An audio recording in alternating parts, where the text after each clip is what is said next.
গরুর মাংস থাকবে আর নান রুটি থাকবে না, এটা কি হয়?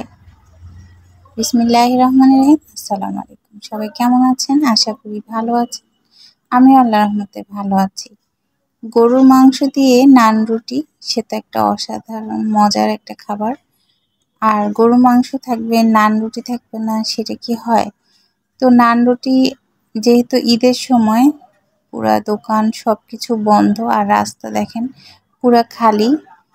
আর এই জায়গাটা কিন্তু একদমই খালি হয়ে যায় ঈদের সময়, কোনো মানুষজন গাছ মানে কোনো কিছুই থাকে না, সবাই দেশে চলে যায় মনে হয়। আর এই অবস্থার মধ্যে আমি চিন্তা করলাম যে গরুর মাংস ঈদের পরে আজকে আবার গরুর মাংস রান্না করলাম। আর গরুর মাংস রান্না করার সময় একটা প্যাকেট বের করলাম, পরে দেখি যে না, এক প্যাকেটে তো হবে না।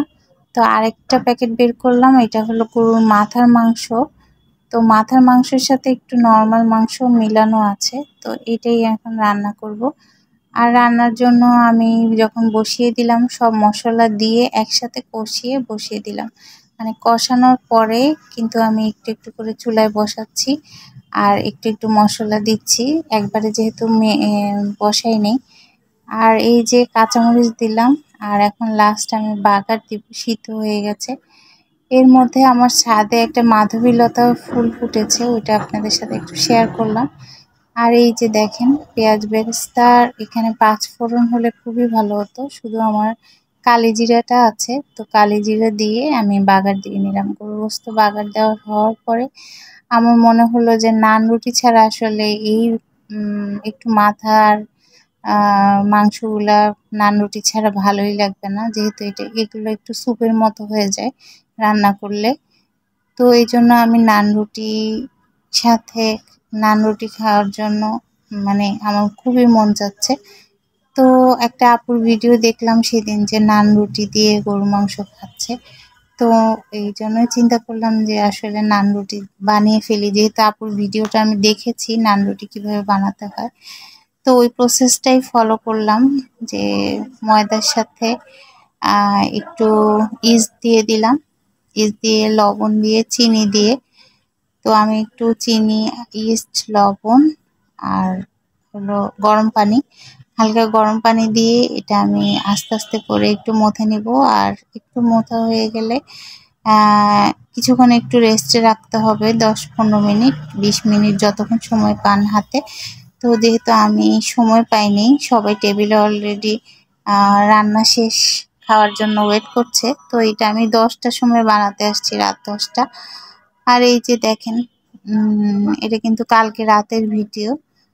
এই যে এখন নান রুটি, আমার যে রুটি না একদমই গোল হয় না, আমি পরোটা বানাতে পারি ভালো, কিন্তু রুটিটা আমার গোল হতেই চায় না। তো এরকমই বাঁকাতারা হবে নান রুটি, কিছু করার নাই।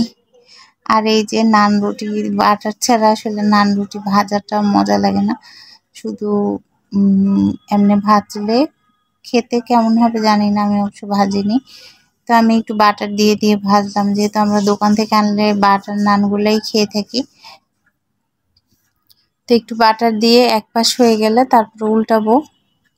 আর অনেক সুন্দর একটা ফ্লেভার আসছে, মানে চারদিক ধরে, মানে থেকে একটা বাটার বাটার ফ্লেভার আসছে, খুব সুন্দর একটা স্মেল আসছে, বাটার দিয়ে ভাজার কারণে মনে হয়। আর এভাবে করে সুন্দর করে আমি আস্তে আস্তে করে ভেজে নিচ্ছি।